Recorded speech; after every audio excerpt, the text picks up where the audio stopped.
Hi everyone and welcome back to the channel. This is Mindy Eggen, and in today's video I'm not only going to show you how I created this card using the new My Monthly Hero Kit, but I'm also going to show you a few other techniques that you can do using the reactive ink pad that is included in the kit.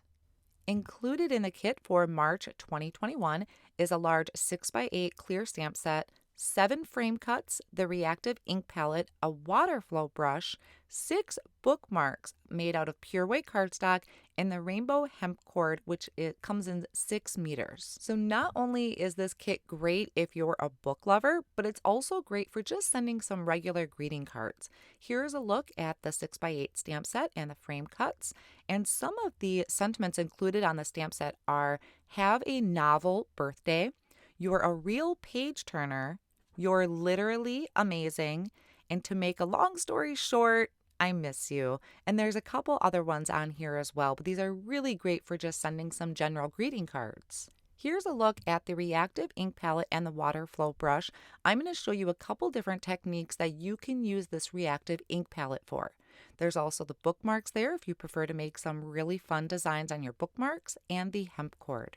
The first technique that I'm going to show you is just a simple swiping of the ink pad.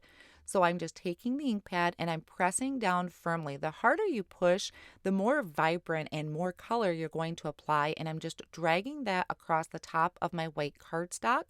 I cleaned off my surface, flipped this around, and I'm swiping that again to get this whole rainbow of color. I'll be using this background in my card today. The next technique I want to show you is just by simply smooshing your ink pad down onto a slick surface. So this is kind of two techniques in one. First, by smooshing this down so you can do a fun background with that ink smooshing technique, or you can use the water brush and pick up the color off of that slick surface and watercolor your image. So I have this stamped just on some white cardstock because I'm not adding a lot of water. The water brush pen that I'm using, you can actually add water into the barrel. The top just screws off, but I prefer to just dip my tip into a little glass of water. I feel like I have a little bit more control, but the water brush is convenient that you can add your own water to it. To get a brown for the tree trunk, all you need to do is spray all of those colors with some water, mixing up really well together, and you're going to create a brown. So you have every color needed in this palette to completely color in your image. Another technique that you can do with this ink pad is using a gel press. So I have my gel press held in place on a MISTI tool, and I'm dragging this across the gel plate. Then I have a rubber brayer here, and I'm going to have a piece of white cardstock, and I'm just going to gently go over or brayer those colors. Going over these colors with the rubber brayer helps kind of blend them together. It's not going to be completely smooth because the reactive ink does kind of bead up a little bit, but it still creates an amazing background. And then I'm just placing on a piece of white cardstock cut to 4 1/4 by 5 1/2. I have some copy paper here that I place on top so I can give some even pressure across that background. And then after I pull this up, I'm going to just remove that white cardstock. Now you're going to see when I lift this up, it's not completely blended, but I will show you at the end of the video what I did with this background, and it looks super cool. So here's another background that I'm going to do by just dragging this ink pad across that gel press. And I'm going to bring in a piece of white cardstock off on the side to transfer that color onto. I should have did this in the first one and didn't think of it right away. But just once again, taking that rubber brayer, going across those colors, and then kind of brayering off onto a piece of white cardstock. Now, once again, you're going to kind of see some lines on there from the rubber brayer. That's just because I wasn't applying my pressure very well, but I'm still going to use this background because I love how those colors look. Another way you can do this is just by taking the ink pad and actually dabbing it onto that gel press. This is actually going to give me more vibrant color.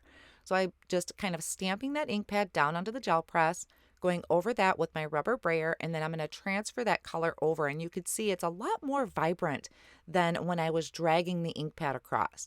And then I can layer it up, so I'm going to do it again, and that just really intensifies the color even more. One more background that I wanted to do was just some simple ink blending.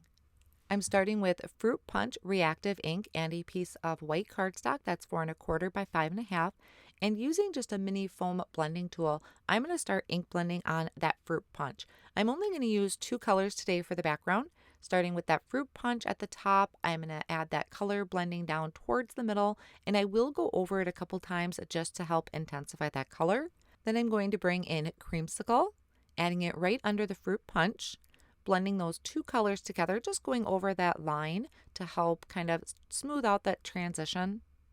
Now that I have a bunch of backgrounds made, I'm going to take the first one that I had done, which was with the swiping across white cardstock. And I'm taking this large tree image, which is one of my favorite images. It just reminds me of my childhood. And I'm stamping this down onto that background with some black Intens-ified ink. While I had my stamping tool out, I'm going to go ahead and stamp some sentiments. And I have a couple of them here from the March kit. And then I also have a sentiment here that is from the literary quotes stamp set. I'm rubbing my thumb across it just to kind of prep those stamp sets because I haven't used them before, and that just helps them absorb the ink better. Then I prepped my black cardstock with an anti-static powder tool. I'm inking these up with the Embossing and Watermark ink, and then I'm going to sprinkle on some white embossing powder. I'll tap off any of the excess, and then once my heat tool is nice and hot, I'm going to just melt the embossing powder, and off screen, I am going to just trim these down into some small rectangles. Off screen, I used the coordinating die to die cut out my tree that I had done the ink swiping on. I'm also going to die cut this tree 3 more times from white cardstock. This is just going to add dimension to my tree instead of me trying to use any small foam squares. So just adding a dot runner, or you could use liquid glue if you prefer. I'm going to layer these trees up. Then using that dot runner once again, I'm going to attach my colorful tree here, and I'm going to add this to a piece of pitch black cardstock that I have cut to 4 1/4 by 5 1/2. I think just this really magnifies the colors. It really makes everything stand out. After I have my tree secured in place on my black cardstock, I'm going to take one of the quotes that I had heat embossed, and I'm adding black foam squares behind it, and then I'm just going to add it directly in the middle of my tree. So then that will finish off this card. Really fun, easy, and colorful card that you can send to your friend. To finish off the card where I had done the ink blending, I trimmed the panel down to 3 3/4 by 5 inches and added that to a white card front. And then I have one of the images off of the March stamp set that I stamped in black ink and colored with Copic markers. And I'm adding to the front of the card with some foam squares. And I also have another sentiment here that I had heat embossed earlier that I'm adding to the front as well with some black foam squares. I really love the combination of these colors and the image. It kind of gives like a daydreamer type of feel to it. Now I did also want to show you another card that I had created. This one is using the little girl sitting in a chair reading her book. This image is off of the My Monthly Hero Kit stamp set. That background is one of my gel press backgrounds that looked a little splotchy. And what I did for this one is I took the book stacks background and I stamped it using the Rainbow Reactive ink pad. And I think that looks really neat against that kind of lighter splotchy background, and then having that bold color on top. So that was another technique that I forgot to show you in the beginning, but works really well on your cards. And then here is one more card that I created with that background that I did with the gel press, and then stamping with the Rainbow Reactive ink pad as well. And I thought this sentiment was super cute and funny. I love the whole "you're entirely bonkers, but I'll tell you a secret." I just thought that was super cute, and I just had to share it. That is off of the Literary Quotes stamp set. So there is a quick look at the My Monthly Hero Kit for March 2021.